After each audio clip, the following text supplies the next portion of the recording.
Amen. So it's 2:07, so we'll go ahead and get started here. I definitely want to thank John for his time. Thankful for the lesson this morning that he pre-recorded a little while ago, and we got to listen to. It was great. If you got the chance to listen to it, if not, it's up on YouTube. You can listen to it at any other time. But I'm going to hand it over to John, and he's going to give us this lesson on reliability of the Bible. Thank you, John. All right. Well, hello, Spokane people. And no, I don't say Spokane. I say Spokane because I lived there for 2 years. I think I mentioned it this morning in the sermon. It was 1984 to 1986. And John Stockton left for Utah, I think, in 1983 or something like that. So that's how long ago we were there, but we enjoyed it. We were part of the Northside Church of Christ. I remember the river there and South Hill and running up there and that kind of stuff. I don't totally fondly remember the winters there, but it's cool. And yeah, my wife graduated from Gonzaga. She had me as a chemistry professor. That was kind of an interesting situation there. Anyway, so I'm doing a couple of classes, one this afternoon, one this evening, and this is sort of Christian evidence kind of things to support our faith. So there's a few items of evidence that I would use to support my extreme confidence that the Bible is inspired by God. You can see a few of them. The fulfill messianic prophecies, evidence for miracles, claims of Jesus. I'm going to talk about that tonight. Honestly, that's my favorite part of the thing today, because today we're going to talk about things that probably is not going to make somebody become a Christian. In other words, we're going to talk about the reliability of the biblical text, and we're going to talk about historical and archaeological evidence that supports the Bible. The reason I prefer tonight's topic is that pointing people to Jesus can help them become a Christian. I don't think probably that many people are going to become a Christian. Say we show them the Rylands Papyrus, they're going to say, "Oh man, I need to become a Christian." You know what I'm saying? But I think for our own confidence, because there's a lot of stuff out there, people say all kinds of things, trying to cut down our confidence in the reliability of the Bible.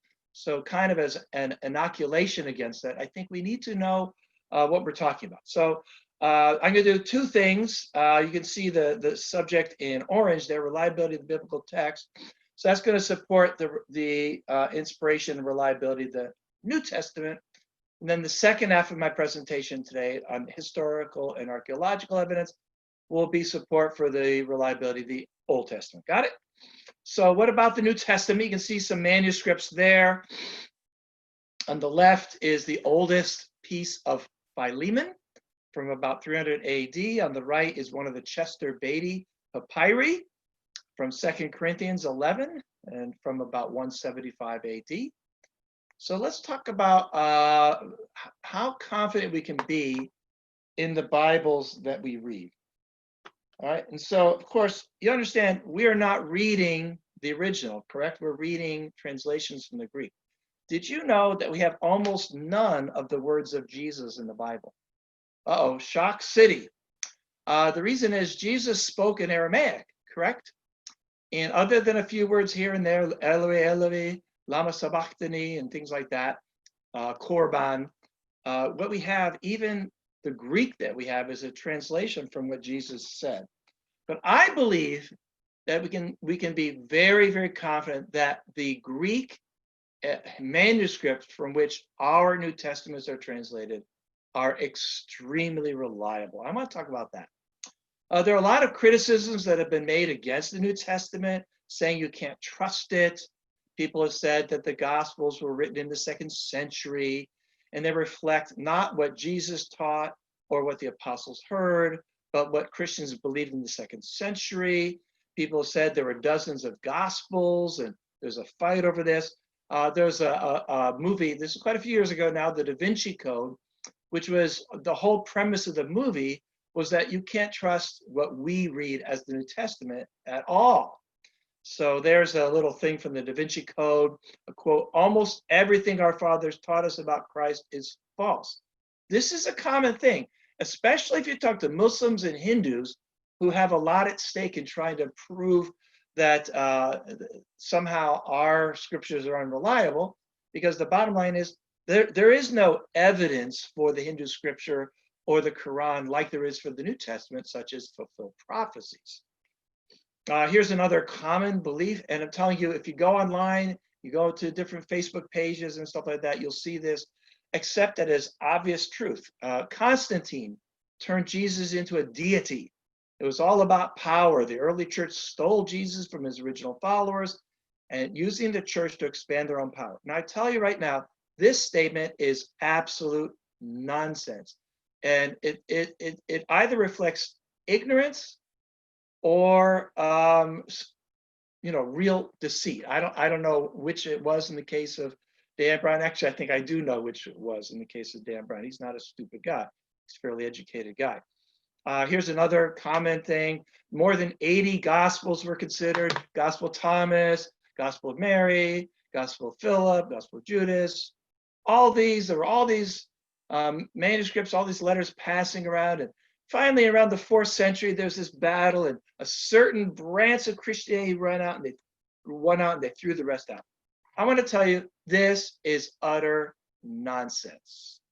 And when Muslims say the Bible is corrupt, again, utter nonsense. Of course, I'm saying that, so what's the basis for that? So we'll talk about manuscript evidence. On the right is a minuscule manuscript. On the left is called an uncial manuscript. And it turns out in copying the New Testament in Greek, it's pretty challenging. If you look on the left there, you'll see all capitals, no commas, no punctuation, and not even space between the words. So if you got to the end of the line and you're in the middle of a word, you just continue the word on the next line. This is why when people were copying the New Testament, things would happen like lines being repeated or misspellings, things like that. We'll talk about the supposed 200,000 mistakes in the New Testament. We'll talk about that in a bit. On the right is uncial. They have capitals and smalls, which is easier to copy, easier to get right. But minuscule writing wasn't used with capitals and smalls until about the 5th or 6th century. All right, great. So we have different kinds of manuscripts. There's papyrus manuscripts on the left, and then a vellum. Now, almost all the copies of the New Testament during the first 3 centuries were on papyrus, which is unfortunate because papyrus is basically like paper. It's made out of reeds from the Nile Delta, and it just doesn't preserve very well. So it's fairly rare to find a papyrus manuscript because, paper, 2,000 years, you figure that one out. All right, but we do have a number of papyrus manuscripts. I'm going to show you some of those. On the right is vellum. In the 4th century, because of some political stuff going on between parts of the empire, the supply of papyrus began to dry up, and they began to make vellum codices. A codex is like a book. Basically,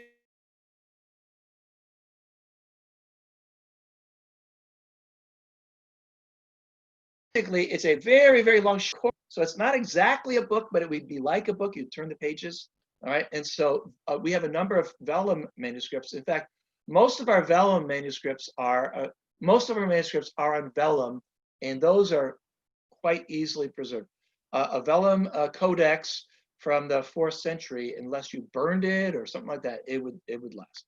Okay, here's the oldest manuscript we have. This is the Rylands Papyrus. It's in the Rylands Library. It's in Manchester. I got to go to that library. It's like a kid in a candy shop. When I'm in there, I'm like, I can't believe it. There it is. And I want you to get a feeling for the kind of evidence this is by comparison to some data I'm going to show you in a little while.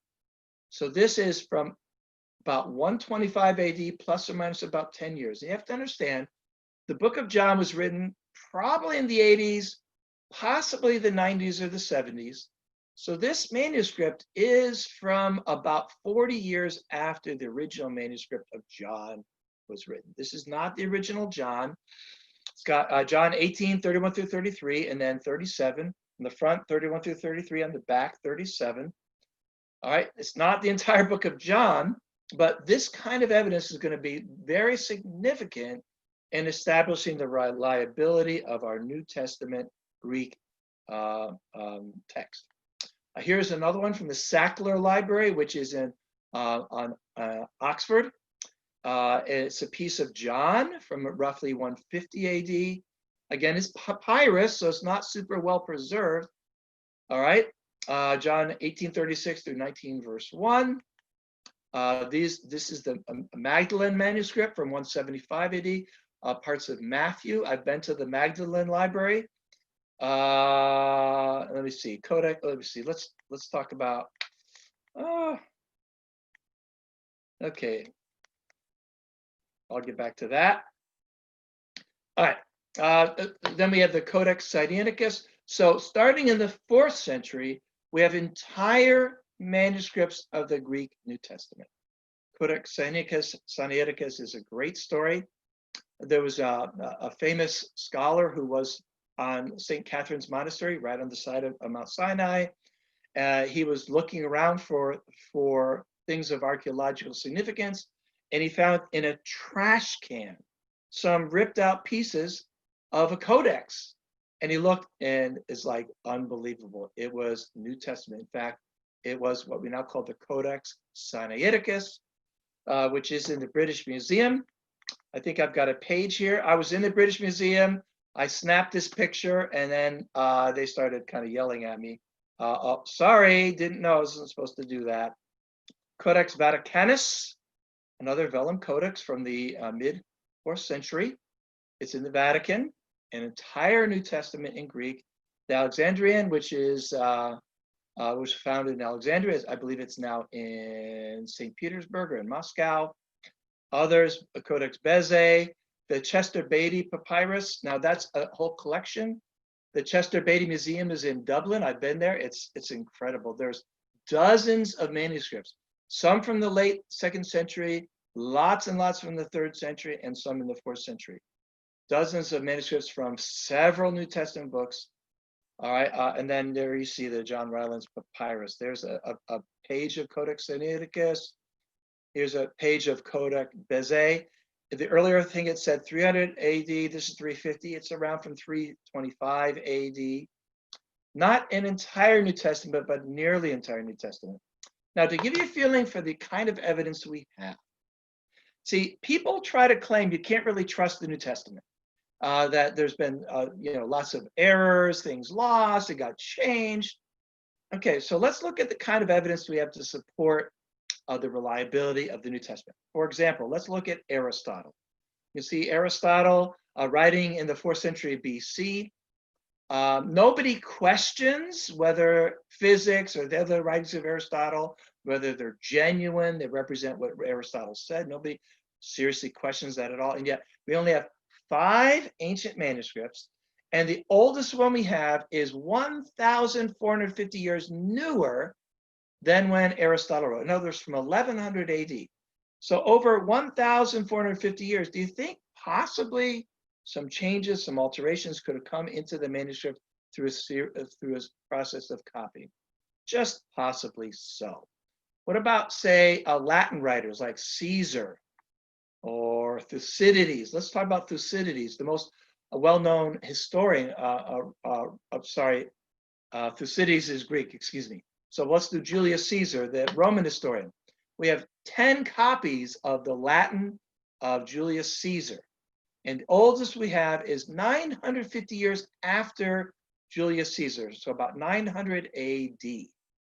Nobody claims that we can't trust this. Omnia Gallia stavis in tres partes, and vina vidivice. Nobody questions it. The ancient writing we have the most evidence for is Homer.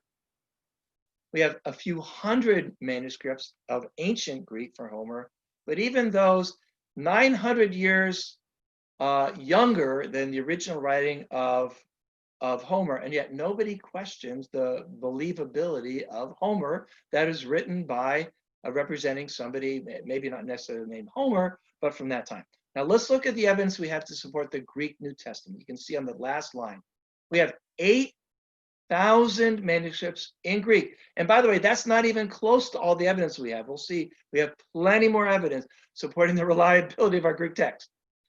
The oldest is from 50 years. Actually, it's closer to 40 years, but I'm going on the high side here. All right, and people claim that our text of the New Testament in Greek is not reliable. And yet we have insanely better data to support the reliability of the New Testament than any other. In fact, the only other ancient document that we have even close to as much evidence for is, in fact, the Old Testament. We'll talk about that in a little bit. So why do people question this? Well, that's a good question. A lot of things people will say, a lot of the criticisms are just plain absolutely factually ridiculous. And others are not quite so, but we'll look at some of that as well. Okay, other reasons to believe that this is reliable. Remember, we mentioned these 80 other supposed gospels, none of which are actually gospels, none of which have an account of the miracles of Jesus, the parables of Jesus, the death and resurrection of Jesus. So we have Justin Martyr in the middle of the 2nd century saying there are four memoirs of the apostles. By the middle of the 2nd century, there was absolutely no debate whatsoever that there were exactly 4 inspired apostolic gospels. Irenaeus, towards the end of the 2nd century, says the same thing. There are 4 pillars. I'm telling you, this is a fact. There was never any other writing that was ever considered as a gospel for inclusion in the New Testament. That's a fact.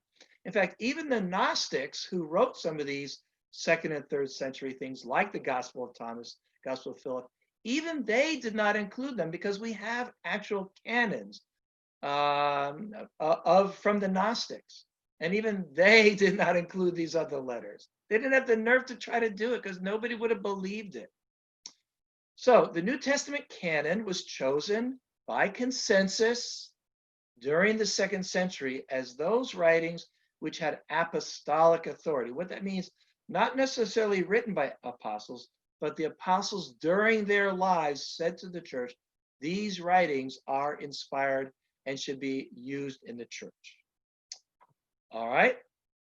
Like you see in the bottom of this page, the 4 gospels are the only ones ever used even by the heretics. This idea that there was this competition is simply completely disproved by the facts.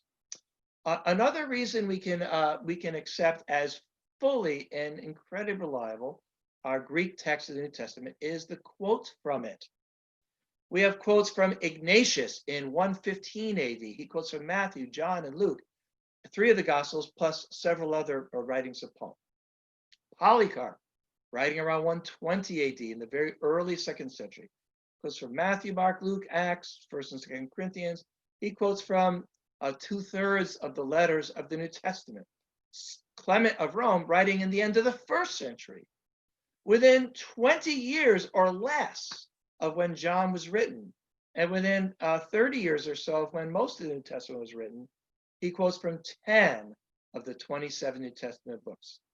It's been said, and I checked it out because I wanted to make sure I couldn't just say this, that using manuscripts from the 2nd, 3rd, and 4th century, you can reproduce almost the entire New Testament. Now you have to understand that Muslims and Hindus and skeptics try to claim that, say, Constantine changed the New Testament, or the Council of Nicaea, took stuff out, put stuff in, and kind of created a New Testament in order to match their theological perspective. I tell you right now, that is simply not true. That is not even a supportable claim, because we have quotes from nearly the entire New Testament from before that time. So if you wanted to change the New Testament in the 4th century, you would have to burn thousands and thousands of existent copies. And you also have to dig up the other ones that were lost somewhere in the desert that were found later to make sure you change those as well. This is utter nonsense. Muslims say the Bible is corrupt. They'll say there's more than 100,000 errors. All right, well, let's think about that, because we have roughly 8,000 manuscripts.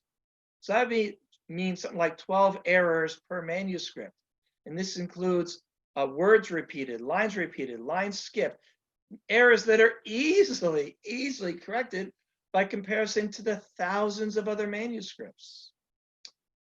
Virtually all of these supposed 200,000 errors are minor things like a letter misplaced, a word switched, a line skipped, things like that. There's a very, very short list of actual possible changes that came into the New Testament that there's maybe some possible question. John 5:3-4, with the angel stirring the waters there, that was not in the original. And the reason we know that is none of the manuscripts before about the 7th century include that. So that doesn't create a question. 1 John 5, if these three testify, the spirit, the water, and the blood. I kind of wish that was actually in the original, but it wasn't. And then if you have the list of generally, we don't know for sure, this list is very, very short. Mark 16:9-20. Apparently that part was probably not in the original Mark. How do we know that? Codex Sinaiticus, Codex Vaticanus don't include that.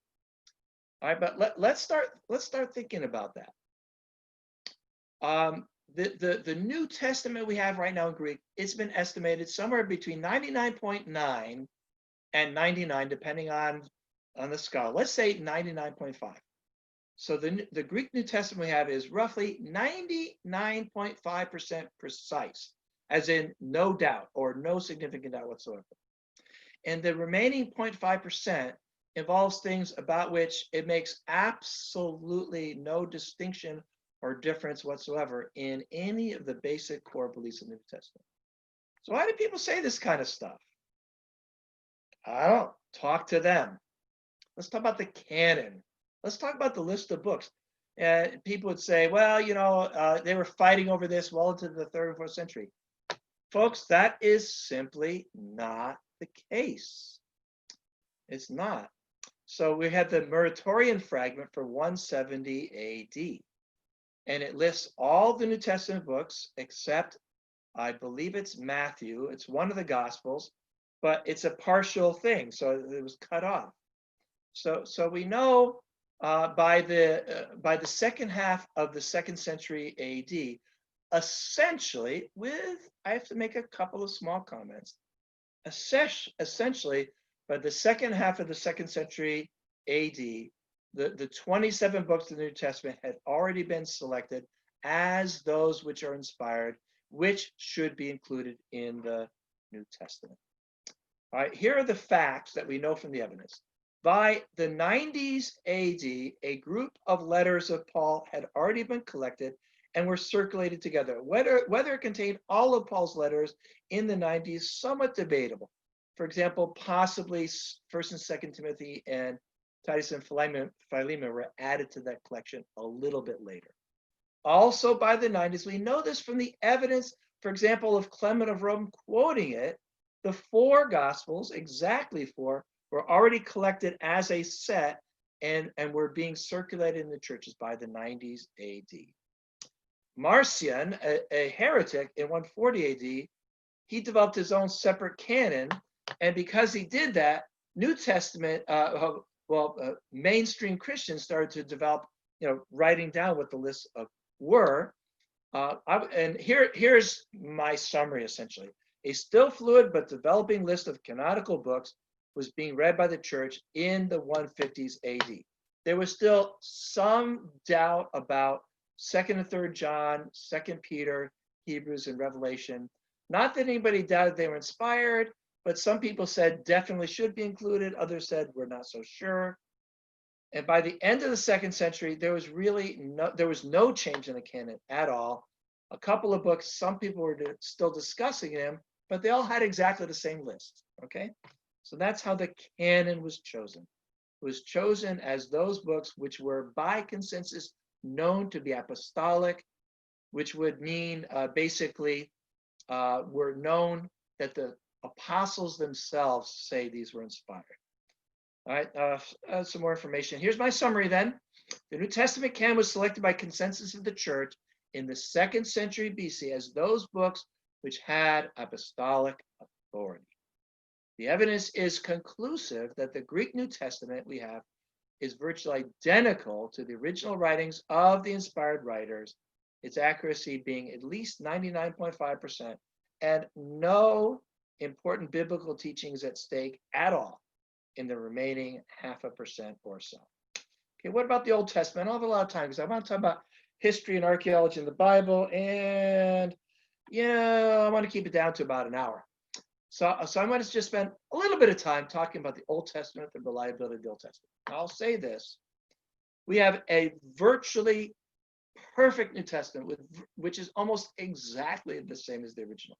With the Old Testament, I would say we have a really good Hebrew Old Testament, which is very, very close to the original, but I'm not going to say almost exactly the same, because I think that would be overstating the case, and I think it's a mistake to overstate our evidence, okay? So here's a piece of the Dead Sea Scrolls Psalms. Now, up until the 1940s, the evidence to support the Old Testament was very good, but not absolutely outstanding. We had, at that time, a few hundred manuscripts, but none of them were earlier than roughly the end of the 9th century AD. This is called the Masoretic text. In about the 8th century AD, the Jews collected all the Hebrew texts that they had, and they basically did an editorial thing and got together in groups and said, this right now, this is the most reliable version in Hebrew we have. And then many, many copies were made from that. That's why almost all the later copies in Hebrew that we have are really similar to each other, which is sort of bad in a way, because that gives us less total evidence to go from in order to compare, like we can with the New Testament. You see a difference here, a difference there. You can say, well, almost certainly, using some textual criticism, that was the original. Got it? Now, the Jews were absolutely insane in their perfectionism in making copies. The Talmudists, this is in the 1st through 5th century, said a synagogue roll must be written on the skins of clean animals, prepared for the use of the synagogue by a Jew. They must be fastened together with strings taken from clean animals. And the list goes on and on and on. I'll post this at my website so you can kind of look at the craziness. And then there was the Masoretes. The Masoretes knew the middle verse of the entire Old Testament. They knew the middle word of the entire Old Testament. They knew the middle letter of the entire Old Testament. They knew how many times every single Hebrew letter was found in the Old Testament. They knew the middle letter of each book. They knew the middle word of each book. And if they made a copy, if there was a single mistake in the entire manuscript, they would burn it. These guys were crazy. They were, think of your most perfectionist you ever met. And these guys were an order of magnitude beyond that. Nevertheless, there's that annoying gap from the Old Testament being completed around 400 BC to our oldest a text around 900 AD, somewhat annoying 1,300 or even more with some of the Old Testament books gap. But that was filled largely with the discovery of the Dead Sea Scrolls. So there was about a 1,400 year gap, which, let's be honest, a fair amount of change could have happened over that time. Let's just be honest. Okay, but then, of course, you're probably aware of the Dead Sea Scrolls. There's cave number 4 near Qumran. They found hundreds and hundreds of manuscripts, about 30% or so of which were Old Testament manuscripts, also writings of the Essenes. Here's a picture of one of 3 Isaiah scrolls. 2 were complete, 1 was nearly complete. Now, this graph kind of helps out. So here is where the, let's say the Old Testament was complete. Here is the oldest manuscript we had, 1,400 years. Now, the Dead Sea Scrolls come from roughly 250 BC to about 50 AD. Let's take the midpoint. Let's say 150 BC. What that does is it uses up about 80% of the gap. So what about the other 20%? Well, what you can do is you can compare the Dead Sea Scroll Isaiah to the Masoretic text Isaiah. And in the entire book of Isaiah, they made something like 8 minor changes to the Hebrew text. Changes, yes. And like I said, our Hebrew Old Testament is an excellent version of the original, but I would not say nearly perfect. Copying is a problem. Copying numbers in Hebrews is very problematic. I don't have time to get into all that. So we have the Masoretic text from around 800 AD, the Dead Sea Scrolls from 250 BC to 850 AD. We also have the Septuagint. Now, the Septuagint is a translation from the Hebrew into Greek somewhere before 200 BC. So it's like a snapshot. This, I'm telling you, this provides excellent additional evidence. Because let's say you wanted to know what I looked like when I was born. Well, let's say you had a snapshot of when I was 2 years old. That would give you a much better idea what I looked like when I was born than what I look like right now. That's what basically the Septuagint is. All right. And we have Septuagint. In fact, the Codex Sinaiticus and Alexandrinus include not only the entire Greek New Testament, they also include the Septuagint, the entire Greek Old Testament.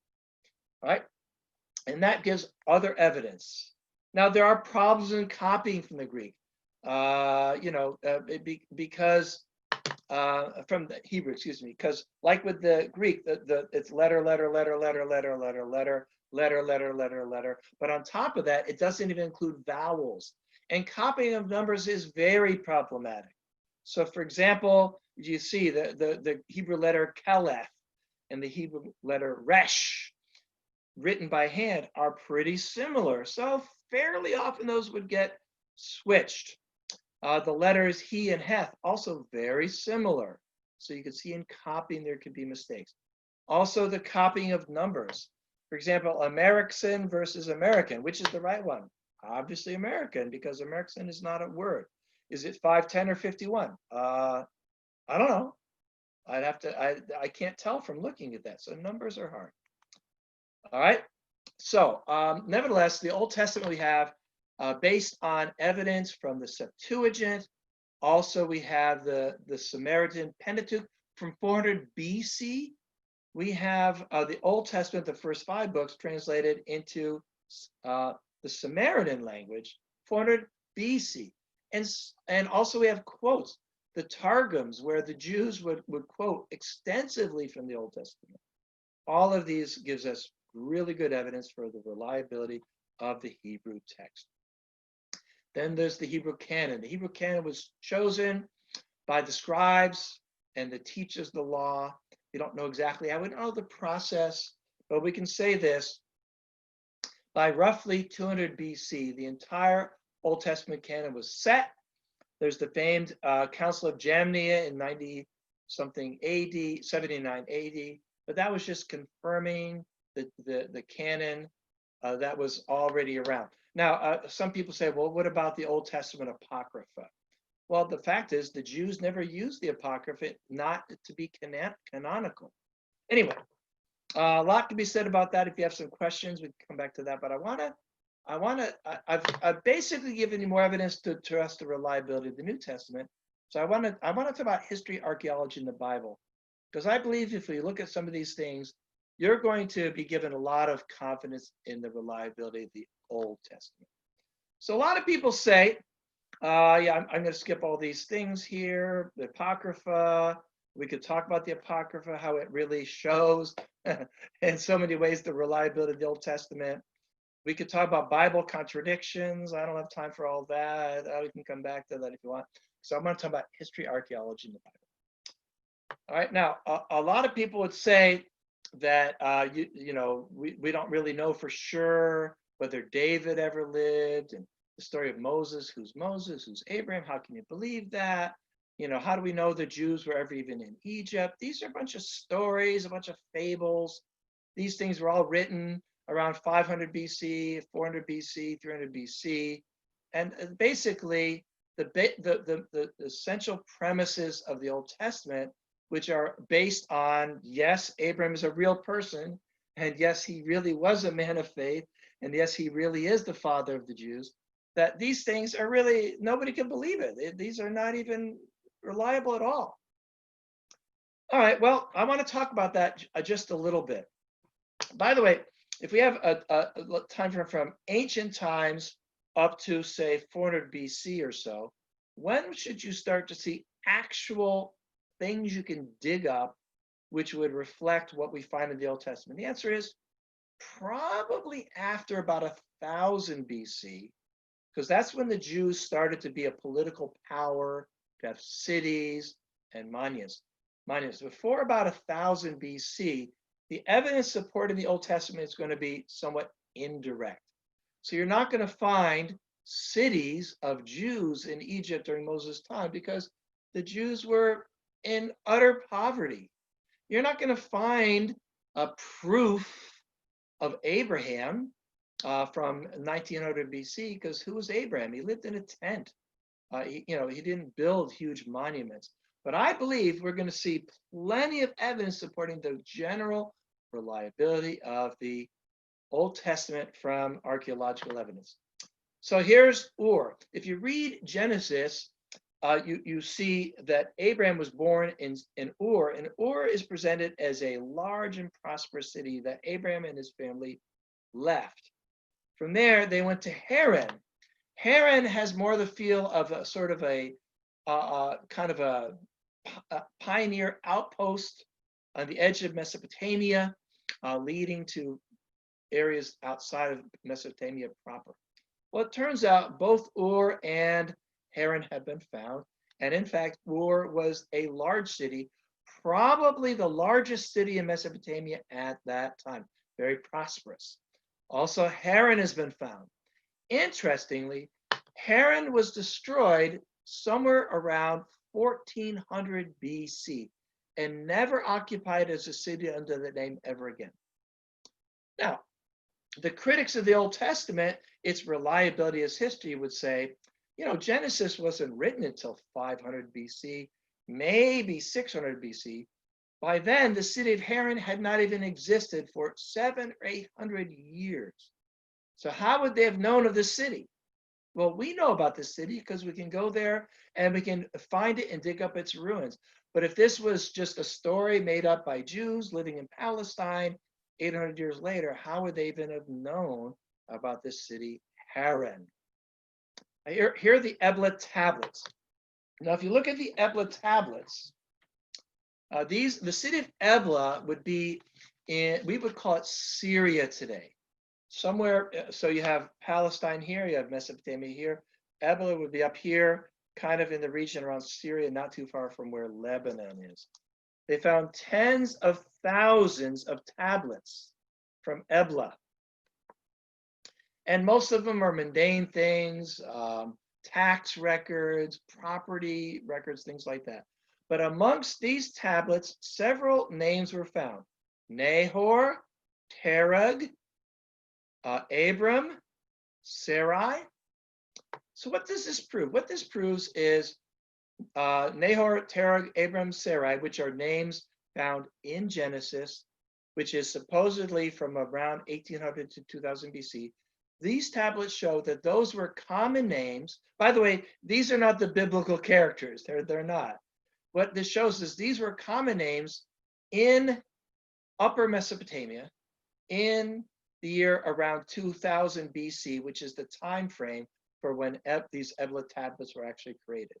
Now, if, as the critics would say, there was no such person as Abraham, this is just a story written, 1,300 years later from people who had no even cultural contact with ancient Sumeria or ancient Babylonia.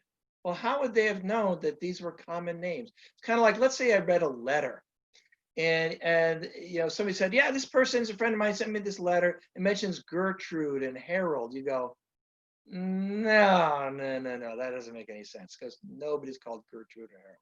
It's kind of like that. There's an interesting scene in Genesis where when Jacob leaves with Leah and Rachel, and his father-in-law chases him down, not to get his daughter back, but to get the household gods back. Like, what's that about?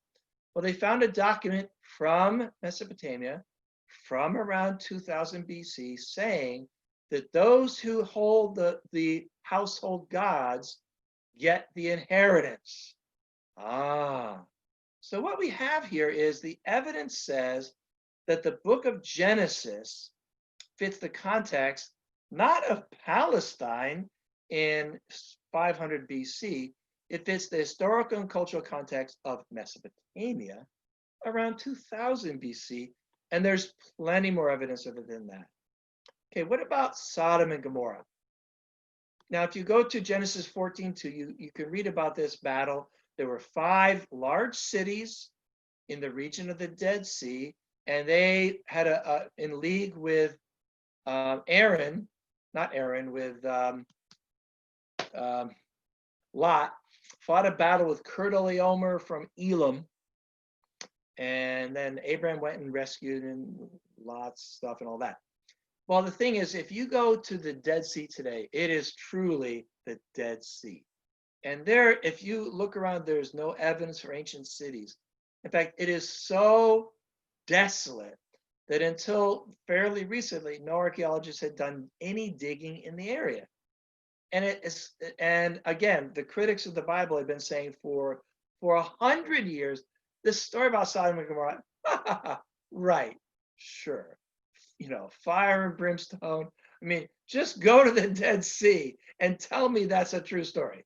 In fact, in the book of Genesis, Abraham is in the hill country around where Jerusalem would be, and he sends Lot down for the really good agricultural land by the Dead Sea. Well, anyway, somebody finally decided, let's do a little digging around. What they found is these wadis. These are essentially dry canyons, which today, maybe once every year or two, there'll be a big thunderstorm, and then they dry up immediately. Useless for farming. But it turns out in the year 2200 BC, give or take a couple hundred years, there was extensive farming using irrigation in around the Dead Sea. Now, this was not an area, it was not a wet area, it was quite dry, but there was enough rainfall back then that these wadis, instead of being, flowing for 2 days out of a year, they flowed most of the year. And there was extensive agriculture. And guess what? They found cities. Guess how many cities they found? You guessed it, 5 cities. The largest of which, Bab Edra, almost certainly would be the biblical Sodom.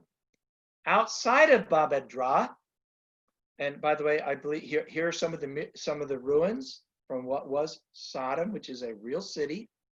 And by the way, all 5 cities were destroyed by fire around 2100 BC, and none of them were ever occupied again. In fact, the entire area was essentially abandoned for human population. Outside of the city, outside of Sodom, there was a graveyard, and it had wooden buildings, and the evidence was the wooden buildings had been burned from the top to the bottom. Normally, when you burn down a city or buildings, you burn them from the bottom to the top. These were burned from the top to the bottom. And proof, a little too far, I would say, but here seems to be evidence of the destruction of the 5 cities. The 5 cities, including Sodom, Gomorrah, Zeboim, and others. Okay. Another thing has to do with the Hittites. Hittites are mentioned many times in the Old Testament. Something like 67 times the Hittites are mentioned, including even, throughout Genesis and Joshua and Judges. But in the 19th century, critics of the Bible would say Hittites, Hivites, Perizzites, Jebusites, Girgashites, whatever. Come on, give me a break. There's no evidence that any of these people ever existed. It's just pure fantasy. But then in 1906, Hugo Winkler discovered the city of Hattusha, which is a large city. And what they found out eventually is that Hattusha was the capital of the Hittite Empire, which controlled almost all of what we'd call Turkey today, as well as large parts of northern Syria. In fact, it was the chief rival to Egypt at the time of Moses, and even in late times of the patriarchs. All right, and here's the city gate of Hattusha. So, now when I read about the Girgashites, the Hittites, the Hivites, the Jebusites, and the Hittites, you know what? I'm beginning to think probably these are real. In fact, there are a couple of universities where you can actually major in Hittite studies. So I'm starting to believe this might actually be a real thing. All right, so what about the Exodus and from Egypt, and then the conquering of Canaan? Now, I'm going to tell you this: we do not have actual physical objects we can hold, which are proof of the Israelites being in Egypt. The reason is they were extremely poor people that would leave only huts and maybe some fireplaces behind. We also don't have proof of the wandering in the desert, because what would you find? A campsite? Footprints? How would you know? All right. But we do have some interesting evidence. For example, the Tel El Amarna tablets. These are found in the city of El Amarna, which was built around 1400 BC, which fits the time frame perfectly for the Exodus and the conquest. And in amongst hundreds of tablets was this one here. It says, "The Habiru plunder all the lands of the king. If archers are here this year, then the lands of the king, the Lord, will remain. But if archers are not here, then the lands of the king, my Lord, are lost." Who do you think these Habiru just possibly might be? Could they be the Hebrews? Could it be that these are minor kings in Palestine, in the promised land, who are writing to Pharaoh saying, people from outside, these Hebrews, are attacking us, and if you don't help us out, they're going to conquer large parts of our territory? Yeah, I think so. In fact, I think we know what happened, which is that Pharaoh did not send enough help. And in fact, large parts of both northern and southern Israel were conquered during that time. All right, here's the stele of Merneptah from 1230 BC. In other words, this stela specifically mentions the Jews and Israel in the promised land from the 13th century BC. You have to understand, before something like this is found, the atheists, the skeptics, they would deny that there even was a nation of Israel before maybe 800 BC. And here's the thing: every time we find a new archaeological thing, these critics, these atheists, these skeptics say, "All right, well, maybe that's true, but this, and this, none of these things are true." Then you find, well, that was true. They go, "Oh, okay, fine, but these things are still not true."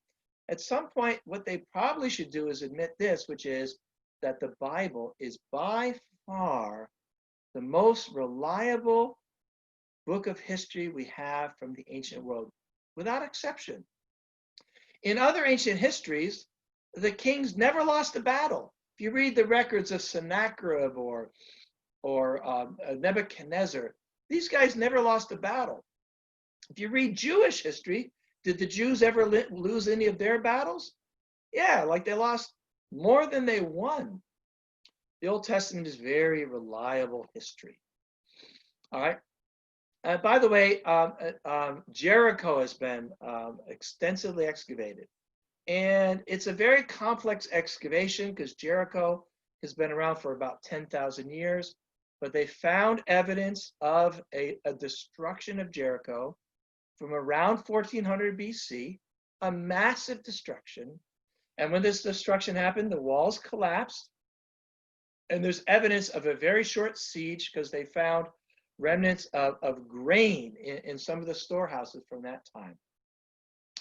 One of the criticisms of the Old Testament, they would say, if you read the book of Joshua, it's like they're conquering all of Palestine from this time, and yet there's almost no cities destroyed at that time. By the way, it's true. There were very few cities destroyed in the late 15th century BC. But it just so happens that, according to Joshua, only Ai, Hatzor, and Jericho were destroyed. All the other cities were simply occupied. And it turns out Guess which two large cities from Palestine were destroyed at that time? Hatzor and Jericho. Now, AI has not been identified yet, but I'll tell you this, I just guarantee you, if they ever discover for sure which of the hills in Palestine was Ai, that it would have been destroyed and burned in 1400 BC. I would bet my life on it. All right, so here's the Moabite stone. This one's interesting. It's found in the Louvre. It's, by the way, you don't find these kinds of stelae in Israel, and you don't find statues. You don't find statues of David or Jeroboam or Ahab. The reason is in the Old Testament, God says, don't make these kinds of things. So it's kind of unfortunate for us, but luckily for us, we have things from outside of Israel that provides pretty good support to the Old Testament. So this is the Moabite stone found in Moab, of course. It's now in the Louvre. It comes from 870 BC, a time when 100 years ago, they would say the Jews may not even have existed. And it mentions Ahab of the house of Omri. Turns out Jeroboam, northern kingdom, David, southern kingdom. Jeroboam's line died out, so a new dynasty came, which was begun by Omri. So you know what? I'm thinking Ahab's a real person. I'm thinking Omri's a real person. And there was a whole dynasty founded based on Omri. Okay, here's my favorite, the Tel Dan inscription. This comes from Tel Dan, which is a city in Galilee, northeast of the Sea of Galilee, near Caesarea Philippi. A good friend of mine, John Wilson, was in the city of Dan the day this was discovered. And he tells me that he actually walked by this rock. What it was is it's kind of a wall of the city. What they would do is the cities would be destroyed and they rebuild the city. They would just take stones and just rebuild it. And this was just sort of randomly in the wall. So this was put in that wall much, much later. But it's interesting what it says here. This is a boast by the king of Aram. All right. And here's what he says. Let me see if I got the quote. All right. He says, I killed Jehoram, son of Ahab, king of Israel, and I killed Ahaziah, son of Jehoram, king of the house of David. All right. That's pretty interesting, I would say. Pretty cool.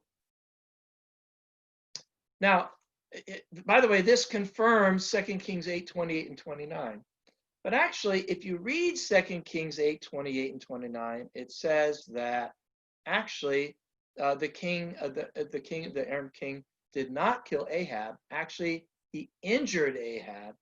Ahab escaped from the battle, and Jehu killed Ahab. I've got a very simple question. Which is more believable, the account of Hazael, who made the Tel Dan inscription, or the biblical account about how Ahab died? My answer to that is, it's really obvious. It's really obvious that the account in the Old Testament is more reliable, because the Old Testament is always as or more reliable than any other source that we have. And there are no exceptions. So why do people still doubt the reliability of, say, of Moses or the Exodus or Abraham or Isaac or Jacob? I would say, well, they have to answer that for themselves. Okay, now here's an interesting one. This is the black obelisk of Shalmaneser. Again, I said we don't have these kinds of engravings and bas relief in Israel because it seems to be one of the few laws that God gave and they actually followed fairly well. But if you read the inscription below this, I actually took the picture on the right because it's in the British Museum. And if you look closely there, you can see this guy in the middle, and that's the equivalent of what you have over there on the left, and also down below. And according to the description, that is King Jehu. And according to the description, that is King Jehu bowing down to Shalmaneser. Now, the Old Testament does not specifically mention Jehu going to Nineveh or wherever it would have been, and actually bowing and giving obeisance to Shalmaneser. And in fact, it's possible that this is symbolic. In other words, this represents the fact that Israel submitted to Assyria. We don't really know one way or another, but we do know that 2 Kings 17, 3-6 says that essentially that Jehu paid tribute to Shalmaneser. So, I believe Jehu's a real guy, which kind of ties into the Tel Dan inscription. The Sennacherib cylinder, this is one of my favorites. It's in the British Museum. It looks huge, but it's actually only about this big. It's the tiniest writing. And here Sennacherib is boasting. So Sennacherib is one of the next kings after Shalmaneser. All right, so here we go. This is the Sennacherib cylinder.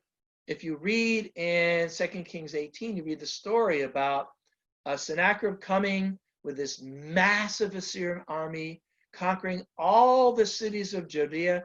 This is about 691 BC. By now, the northern kingdom's already been wiped out, coming and surrounding Jerusalem.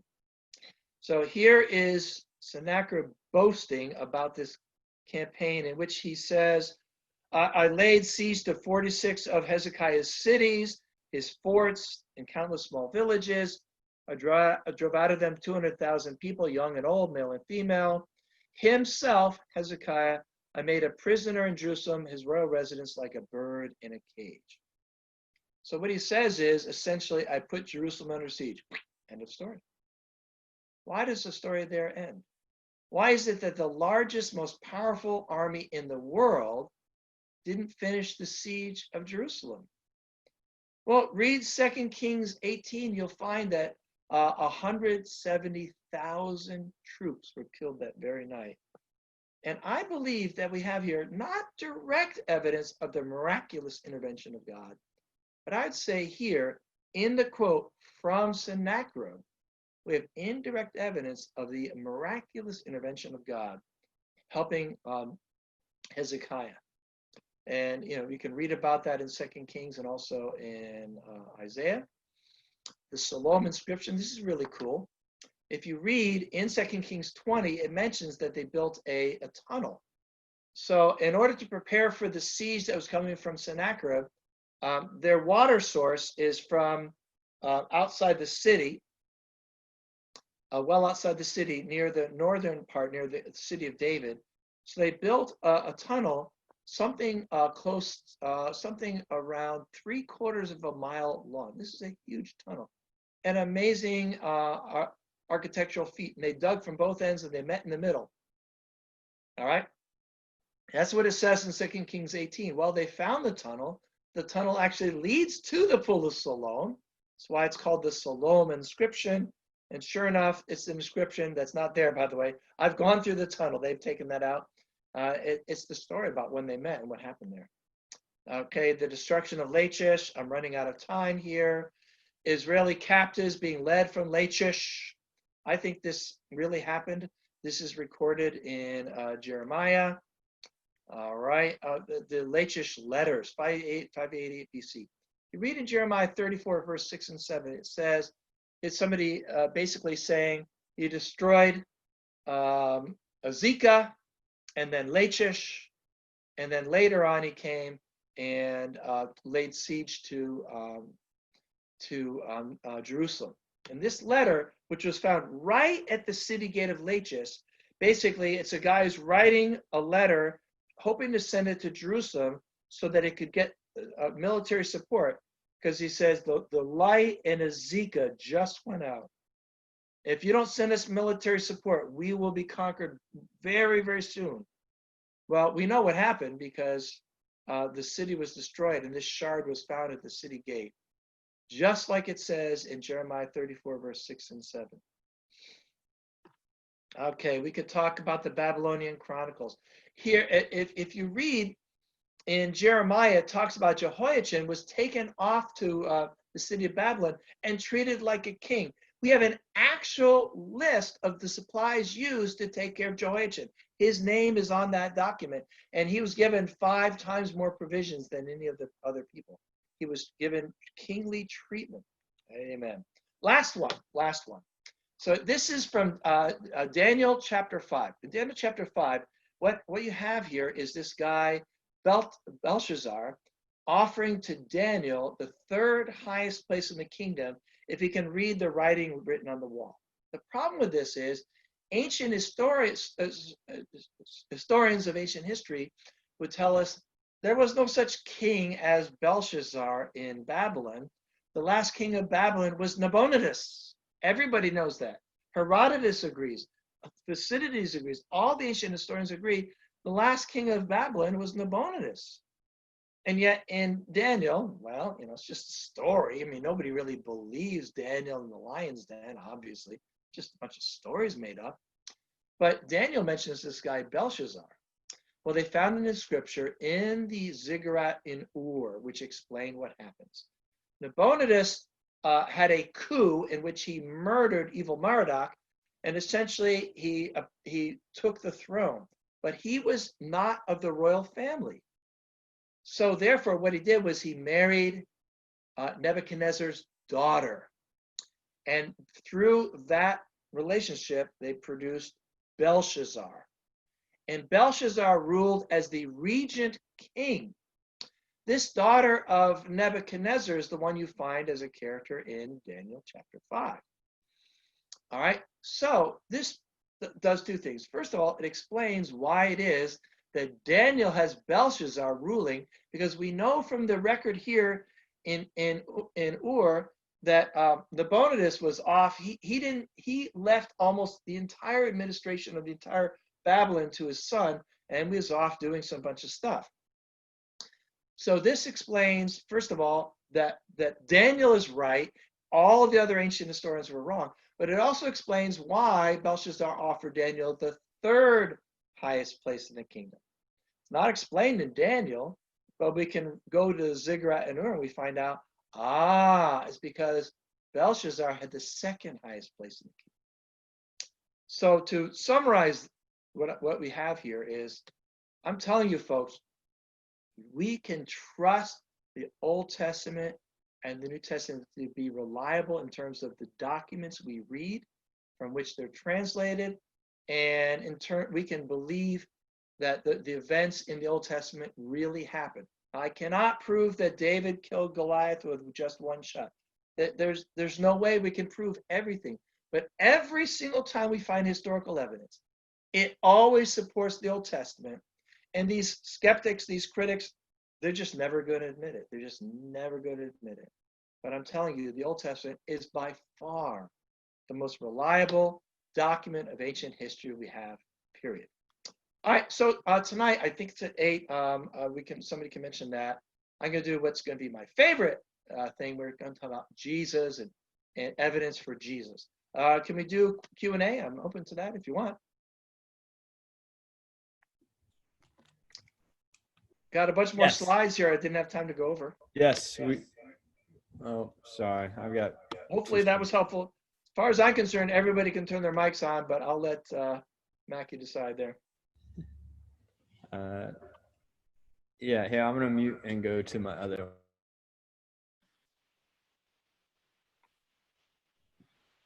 Thanks, Sean. That was awesome. Yeah. Thanks. I had to cover a lot in short time. Sorry about that.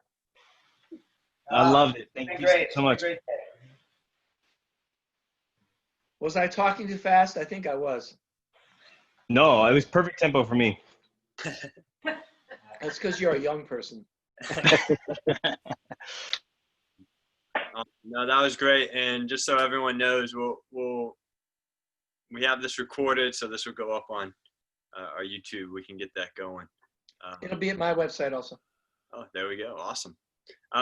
So yeah, we can open it up for some questions if anyone has any. And if anyone in my group has any, just come tap me on the shoulder or something. But does anyone? Maybe like, when's Seattle going to get a basketball team? Oh man, open sore time, huh? Yeah. Hockey first. Oh, good thing I'm a hockey fan. Yeah.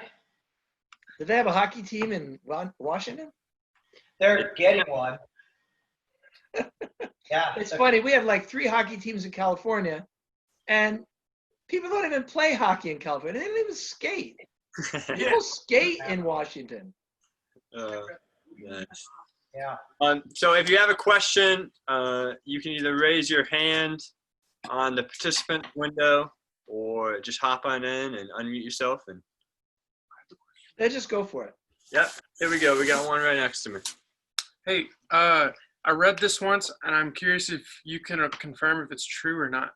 I read that during the parting of the Red Sea, that they found evidence of chariot wheels found downriver, Egyptian chariot wheels. Is that true, or have you ever heard that? No, unfortunately, there's this guy, and he's very, very disreputable. And this guy, the same person claimed to have found Noah's Ark and stuff like that. Oh, really? And that is just completely bogus. I hate to say it. No, in fact, that was actually essentially faked data. I'm forgetting the guy's name. A friend of mine, Rex Geisler, actually talked to this guy because Rex, he's done a bunch of stuff on Mount Ararat. He's come across him. And he asked him, why do you do this kind of stuff? Why do you create this fake data? It's giving Christianity a bad name. And the guy said, well, I have to make a living somehow. So sad to say. Wow. Sad to say, I would not use that at all. It's not reliable. Thanks. Okay. Anything related to the Ark, all this stuff is either bogus or there's really no evidence. So we should use reliable kinds of information. Thanks for asking. You're welcome. Thanks for the answer. Yeah, like I said, there is, as of this date, there's no actual physical evidence that you can say for sure, this is from Israel, either when they were in Egypt or during the Exodus. There is none. However, of course, we have the Tel El Amarna letters, correct? Right? And we also have the evidence from the destruction of Hatzor and Jericho.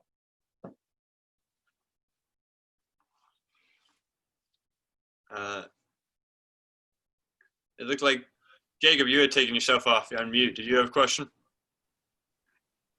Well, so oddly enough, I was going to ask a very similar question. So John really took the wind out of my sails on that by saying Sorry there was about no. that.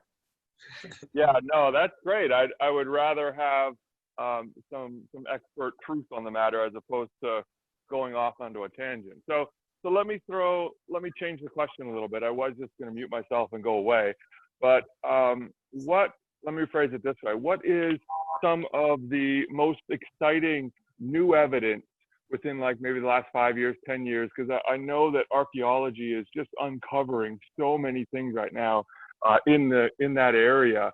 What are you most excited about?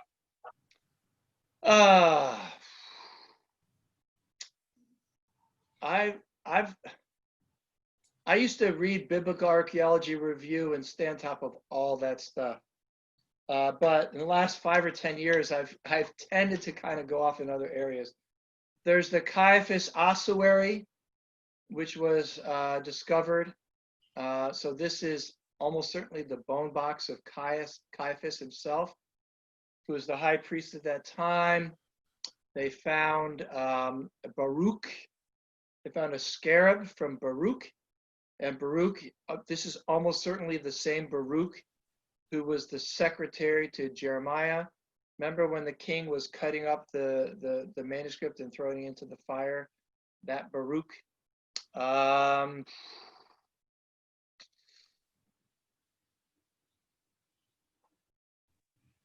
That's a couple. My brain's not working right now. There's been some pretty good stuff in the last few years. I don't know why, but my brain's not working very well right now. Oh, that's fine. Thank you very much. I really appreciate it. I have to go to my own website. Oh yeah, archaeology. But anyway, there's the Gabriel stone, which seems to not so much talk about the New Testament, but it talks about some of the things that were believed by the church in the 1st century AD. The Gabriel stone. There was this find in certain burial masks they found in Egypt. and basically paper mache. So somebody thought, let's take those paper mache chunks and see what's on them, because generally what they do is when you make paper mache, even now, you take newspaper, stuff like that. And so they found what they thought was probably little tiny pieces of the book of Mark from about 70 or 80 AD. Well, the problem is, there is some debate about whether this is legitimate or not. First of all, whether it really is actually little tiny pieces of Mark, and whether they really are actually from 70 or 80 AD. Probably the date between 70 and 80 AD is solid. Whether or not these pieces of Mark is sufficiently in question that I don't put it in print. I believe it's very likely we have little tiny fragments of Mark from the 1st century. However, you won't find anything about that at my website, simply because until I see really solid confirmation, I don't write about it, because I want to be careful. There's the famous James ossuary from about, this is now old, it's probably about 20 years old now. Supposedly they found this bone box of James, the brother of Jesus. And a lot of people wrote about it, got all excited about it. I purposely held back on writing about it because I just had a feeling I wanted to wait for some more confirmation, even though it was in the Biblical Archaeology Review. And sure enough, within about a year, there's some evidence that this thing was a fake. It was literally a fake, which is really, really sad. So, yeah. Yeah, it looks like Nicole, you have a question, or someone in your family? Yeah, hi, thank you so much. It's been such great teaching all day today. I appreciate your time. Sure. And I did have a question about the ziggurat that was in Ur. Was that something that they dug up, or is there still remnants of the ziggurat? Well, you saw an actual picture. Yeah, it looks like it's in pretty good shape. It is in excellent shape.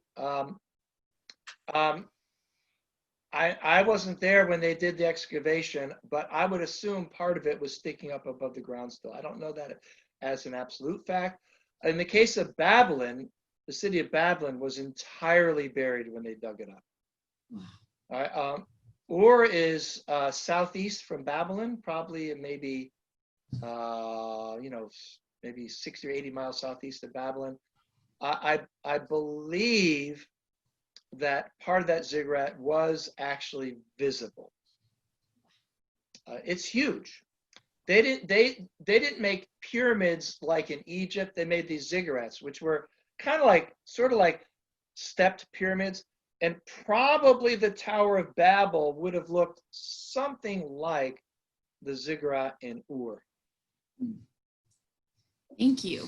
So anyway, no, it's not like Babylon, which was dug up in the 19th century, or I believe that was well known from a long time. Another important one is Nineveh. And it wasn't until the late 19th century that Nineveh was even discovered. So if you read skeptics of the Bible from the mid and late 1900s, they'll say Nineveh is not a real place. And, Daniel, where he goes around in 7 days to go through the city and all that sort of stuff. A bunch of nonsense. But actually, Nineveh was a massive city with a very, very thick wall. Wow, thank you. Anyone else have any other questions? Yeah, I got one. Go as broad as you want on this, a Bible question if you want. But, all right, Ben. Yeah, so mine was kind of a little bit different direction there. Okay. So just about like the ancient Chinese, sometimes when I, reach out to people, they talk about, well, Chinese history predates, even the Old Testament kind of thing. And just wanted to see what you thought about as far as how those texts or whatever manuscripts or whatever that culture has compared to like some of the other manuscripts in history that you talked about with Old Testament and New Testament history. Yeah. Well, China's a different case, say from Egypt, say from Mesopotamia. Anatolia, say Stonehenge in England. Everything is different. There's pretty good evidence that the most ancient cities and civilizations were in fact from the Middle East. All right, and so in southern Turkey and northern Mesopotamia, there's evidence of actual cities from 10,000 BC, long before any concept of what was going on in China. Now, with China, the kinds of archaeological evidence that are available are much, much less than, say, in the Middle East and in Egypt. So, the famous thing with the buried soldiers there from the Qin dynasty, right, in China, that's not 2000 BC. That's more like, sorry, I'm gonna mess up, like 100 BC, somewhere around there. Let's just say this. Absolutely, there's no question about it. There was an advanced civilization in the Yangtze River, in China, 2000 BC. Probably the civilization in the Indus River, which would be Pakistan today. We get the name India comes from. Mohenjo-daro. We have actual excavations in India that are older than any excavations we have from China. And the excavations we have from Egypt are older than Mohenjo-daro. And then some of those in southern Turkey and northern Mesopotamia are even older. So, but what we don't have is written records from China 2000 BC. We simply don't have it. It just doesn't even exist. And yet what we do have is like the Code of Hammurabi, right? The Babylonian legal code from 2000 BC. And we have Egyptian inscriptions from 2500 BC. So the earliest records of things we could call history are coming from the Middle East and Egypt, not from China. Okay, thanks. Yeah.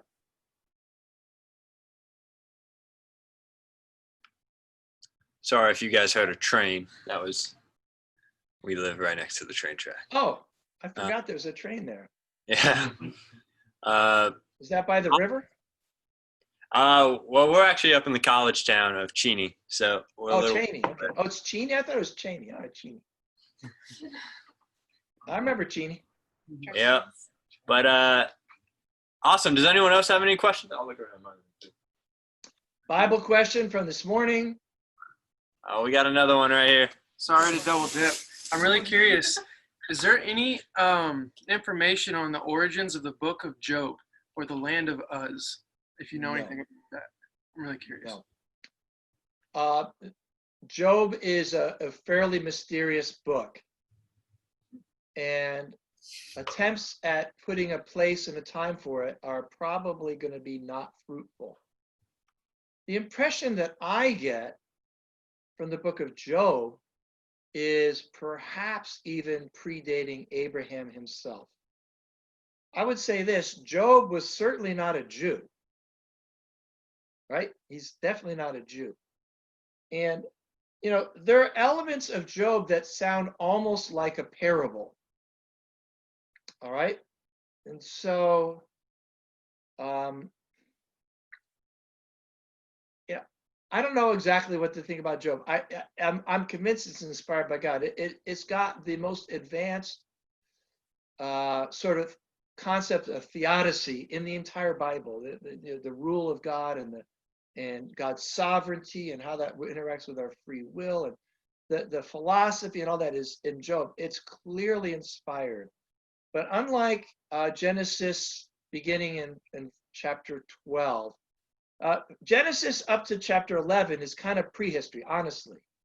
Before Abraham, anything before Abraham in Genesis, we can't put a definite place or time on it, okay?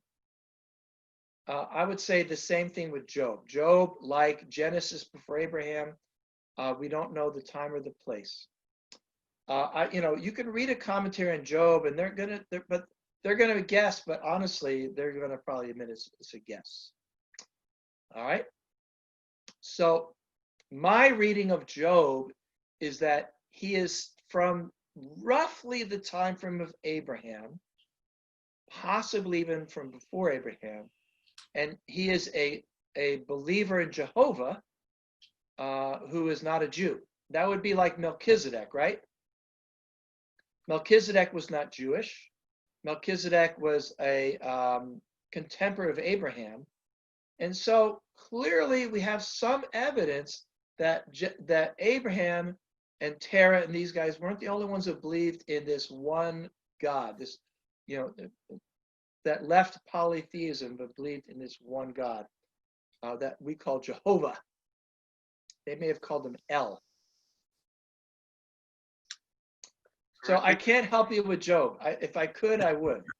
I didn't think you could, but I was curious if any new stuff had come out. So thank I've read about it. I've read commentaries and stuff, and I conclude that we don't know. So I'd rather just say we don't know. you. Yeah. Appreciate I it. would say almost certainly Abraham or earlier. Awesome. Any other questions? So where is Uz? Is that near Oz? Right. I think in Andy's house, Andy McCune's house, I saw a hand up there. I'm drinking my coffee, so I got lots of energy. We can see you guys at 8. Yes, 8 p.m. is the next class. That's my favorite of the 3. Nice. Can't wait. Thank you so much, John. Yep. See you tonight. That's awesome. Thank you, John. Just so everyone remembers, you can get through the link on the church website. It is a new Zoom call, so 2 different recordings and 2 different links. So, So am I going to need a new Zoom call when I come in at Yes, 7:30? I'll send that to you as well. Great. But thanks everyone for coming. Log back in 8 o'clock or just before, and we'll get going all at then. 5. So, thank you. Thanks, guys. Thanks, John.